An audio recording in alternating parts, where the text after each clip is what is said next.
Hello and welcome to my podcast. I begin every podcast with a bowl so that we can connect, find our center, and receive the insight from the podcast.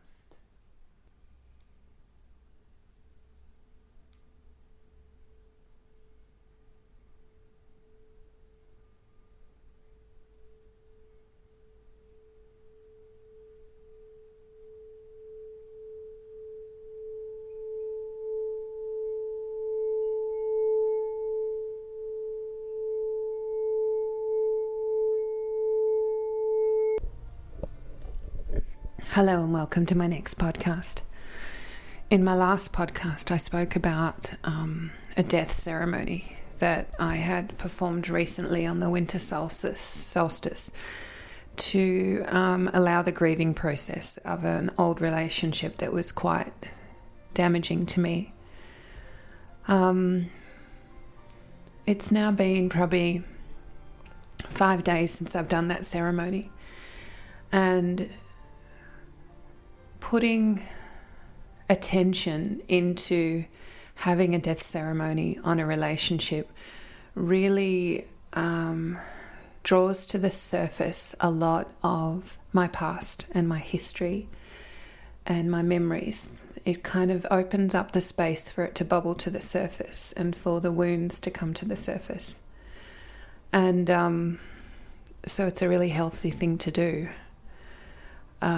I can understand why most people wouldn't do that, but without actually acknowledging the death of a relationship and then acknowledging the wounds that lay dormant, it's actually affecting your ability to move forward with any other relationship that you have.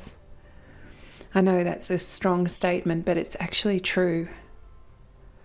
In most relationships, with man and woman, woman and woman, man and man, when there's conflict or there's a reaction or you get into an argument or there's a constant pattern that's coming to the surface with you and with your partner that you're seeing but you just can't pinpoint what it is, usually that reaction will come from an open wound, a gaping wound inside somebody that they have no idea about. And usually it will come to the surface when you finally get to a point with each other where you've had enough and where you're really edging and trying to find your feet in the relationship and where the fire starts to come to the surface.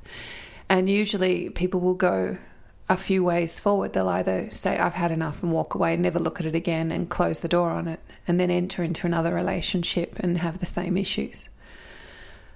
But over time, what I've noticed now that I'm in my late 40s is we get to a point where we're like, oh, hang on a minute, that actually really needs to stop now, because I'm actually tarring and painting that person with the same brush as something that's happened in my childhood.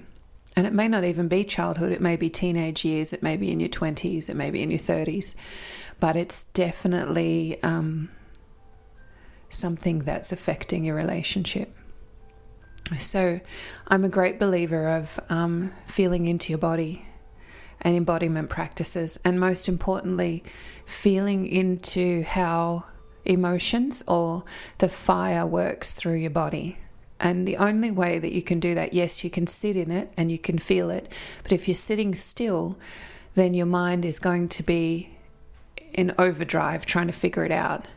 But if you do a gentle movement process where you're starting to actually move the body and feel into the energy and what's happening in the body from a perspective of switching on, switching off, strength, letting go, surrender, opening, trust, faith, allowance, being held, then things can come to the surface.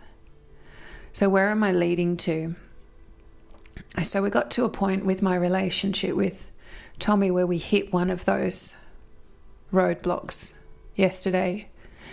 And the roadblock actually got hit because my wound had been opened from the death ceremony. And he didn't acknowledge that his wounds had been opened too. And whether you believe it or not, the planetary alignment actually has a lot to do with what happens with our tissue and what comes to the surface. And if we care to listen to what's actually happening, it tells us that 19 years ago something significant happened in our lives, and that there's not going to be another eclipse like this for another 19 years. And so I can either do the same path as 19 years ago, or I can look at it and change it. And so we had a sleepless night, and we were both stuck in standing our ground and defending. Because usually when a wound has been triggered so many times, we're in a place of defense. We just want to defend it, and we get offended really quickly, and then we defend. And we're in this defense-offense situation because there's no way we feel safe enough to open our wound. So we're just going to keep the tongue going and the venom going towards each other and say hurtful things. And then usually people will walk away from each other. Well, what actually happened with us is, after a bit of time, a bit of space for us to both process it, and the fact that our daughter, little girl, loves us both so much, we realized that this was something that if we both took responsibility for ourselves, we could work through. And I am 100% positive this happens to all relationships. So we sat on the yoga mat this morning. We made a deal that we'd sit on the yoga mat because that's our sacred devotional place. And we'd look into each other's eyes and we'd take responsibility for our actions that we played. And then we'd just allow ourselves to talk. And as my partner was sharing, I was listening. And as I was listening and listening, all of a sudden, these words rung out to me. And it was words that related back to when he was a child. And it was, why can't I see? Why can't I see? And his sight actually got affected immediately when he became a political refugee. So there's a survival mode that goes into to stay safe when a trauma happens. And when I realized that, I thought, oh my gosh, so that mechanism in his body has been like that, frozen in time since he was 12 years old. And so that's changed the chemistry of his body, which means every relationship he has, the chemistry between that person and him is always going to show up with him protecting his heart and the other person not being heard. So we were the catalyst for each other, because my wound was not being heard as a child, emotionally not being heard, and emotionally not feeling that I had the resources to understand my own emotions, which is probably why I have become such a catalyst for allowing people permission to feel their emotions and to find the strength and confidence and the brilliance of understanding how an emotion can teach us so much about our own energy in our body. And so when I brought to the surface that I felt that I wasn't being heard and emotionally held whilst I learned how to hold my emotions myself, he saw that as being attacked, and so he went on the defensive. And then my defenses went up because I wasn't being heard again, which brought up the pain and the trauma from when I was a child. So now that we both have this information about each other, once we broke through the wall of argument, we realized that we now have context. We now have a deeper understanding of each other. And so I am taking responsibility for being more, holding myself more in my emotions, not shaming myself, not letting anybody shame me for my emotions, and being comfortable with that. And he's learning how to open his heart and to trust a little bit more. And sight is related to your solar plexus, which is fire, and your eyes are your heart. And so your eyes are to do with the air element. And when you block off the fire, it creates an adverse effect with your sight. This is my own belief.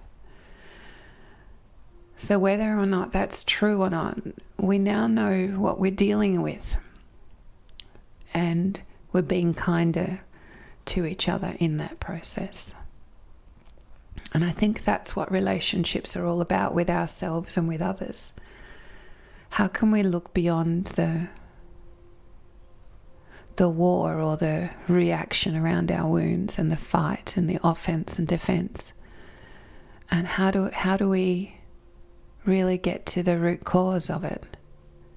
And then how do we not shame people for their wounds and acknowledge that everybody has wounds? Everybody. It's how we're formed. And it may be little, but to them it's big. And some people's might be really big. And some people's nervous system might be in a mess. But if we have a little bit of understanding and compassion for the other person, then we might start to understand a little better. So that was my podcast for today. And I wish you well. And until my next podcast, bye for now.